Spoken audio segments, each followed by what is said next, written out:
नववर्ष का शुभारंभ हो चुका है, जहां पर आपको बताएं कि 22 के चुनाव के लिए सभी राजनीतिक पार्टियों ने अपनी कमर भी कस ली है।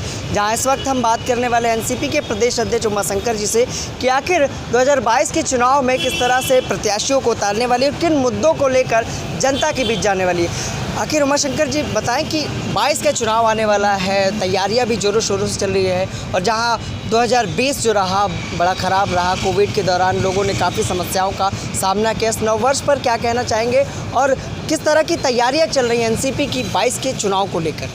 सबसे पहले तो नववर्ष पर मैं पूरे प्रदेश वासियों को हार्दिक शुभकामनाएं देता हूं कि नया वर्ष उनका जो है अच्छी तरह से बीते, मंगलमय रहे। बाकी 2022 की तैयारियां हम लोगों ने पूरी तरीके से कर ली है।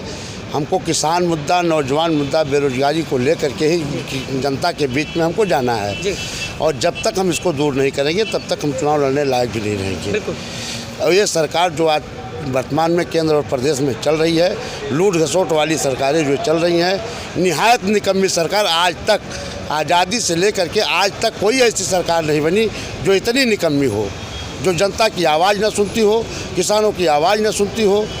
आज हमारे प्रदेश का पुलिस भी बेलगाम है, बिल्कुल अधिकारी बेलगाम है, जनता की कहीं कोई सुनवाई नहीं है। जो 5 रुपये में काम होता था आज वो 5000 में काम हो रहा है। कोई दरोगा बिना पैसा लिए किसी जनता की आवाज़ नहीं सुन रहा है। जनता की आवाज़ हमेशा इस सरकार में दबाई जा रही है। इसका राष्ट्रवादी कांग्रेस पार्टी पुरजोर विरोध करती है। तो राष्ट्रवादी कांग्रेस पार्टी आखिर 22 के चुनाव में बेरोजगारी, किसानों की बड़ी समस्याओं के लिए लड़ने वाली है, उनके मुद्दों को लेकर जनता के बीच जाने वाली है। देखिए, किसानों की लड़ाई हमारे नेता शरद पवार जी लड़ रहे हैं, जो किसानों के नेता रहे हैं। इतना महान नेता आज तक अभी तक कोई देश में नहीं है।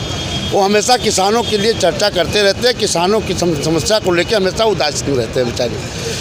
और किसानों की लड़ाई हम जब तक लड़ेंगे, जब तक ये तीनों बिल इंडिया काला कानून वापस नहीं हो जाएगा, तब तक हम किसानों की लड़ाई लड़ते रहेंगे। हमारी सरकार जब भी बनेगी, चाहे क्या कहेंगे, जिस तरह से लंबे समय से धरना चला लेकिन केंद्र सरकार ने अभी तक उनके लिए कोई फैसला नहीं ले पाई। अगर आपकी सरकार होती तो किस तरह से तुरंत कार्रवाई करती या इस तरह का बिल आने देती? देखिए, मेरी जब सरकार थी, यूपीए की जब सरकार थी और यह बिल लाने की बात हो रही थी और कायदे का बिल आ रहा था, तब भारतीय जनता पार्टी विपक्ष में थी, इसका विरोध कर रही थी और हम लोगों ने उसी पर रोक दिया था। लेकिन जब इनकी सरकार बनी तो ये आवास पर बैठ करके विधेयक पास करते हैं, ना तो सदन में चर्चा करते हैं, ना सदन चलाते हैं। इनका जितना भी विधेयक पास होता है अमित शाह या प्रधानमंत्री जी के आवास पे होता है, वहीं पास कर लेते हैं। अब आज किसानों की खेती ही रीढ़ की हड्डी है। अब वो अपने किसान बेचारा अपने खेत से भी हाथ धोने को तैयार है।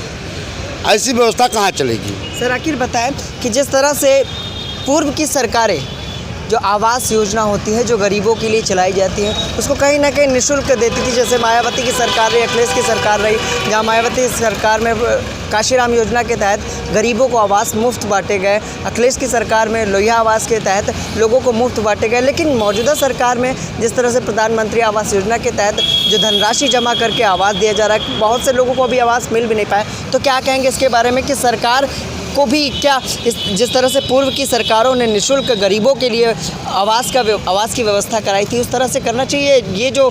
ये जो कदम उठाया जा रहा है कि जो सरकार फ्री में मकान को बांटती थी, लोग आवास गरीब लोगों को देती थी, आज उसी का कहीं ना कहीं सरकार उस पर पैसा कमाने के प्रयास कर रही है। देखिए, पूर्ववर्ती सरकारें जितनी थी वो गरीबों पर ध्यान रख के गरीबी आवास बना करके गरीबों को बांटती थी।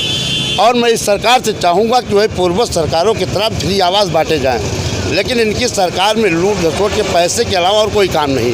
ये आज उस गरीबों से भी पैसा चूस रहे हैं और आवास भी नहीं दे रहे हैं। ऐसी स्थिति में माननीय मुख्यमंत्री जी को नैतिकता के आधार पर इस्तीफा दे देना चाहिए, क्योंकि वो सरकार चलाने में नाकाम है। ठीक है। तो ये थे हमारे साथ उमाशंकर जी, जिन्होंने बताया कि आखिर किस तरह से केंद्र सरकार और प्रदेश सरकार का जो रवैया है और 22 के चुनाव में किस तरह से राष्ट्रवादी कांग्रेस पार्टी चुनाव लड़ने वाली है और किन मुद्दों को लेकर जनता के बीच जाने वाले। वहीं उन्होंने बताया कि नववर्ष पर किस तरह की शुभकामनाएं हैं और 2020 के बारे में भी उन्होंने बताया कि कई लोगों को 2020 कोविड काल के दौरान लोगों ने कहीं ना कहीं अपने से दूर पाया और खोया है। और वहीं उन्होंने बताया कि आवास के मुद्दे पर उन्होंने बताया कि जहाँ पूर्व की सरकारों ने आवास गरीबों के लिए जो आवास थे उसको फ्री बांटने का काम किया, लेकिन मौजूदा सरकार उस पर भी पैसा कमाने का कार्य कर रही है। विच मोहित के साथ मैं विक्रम आपसे इजाज़त चाहूँगा। नमस्कार।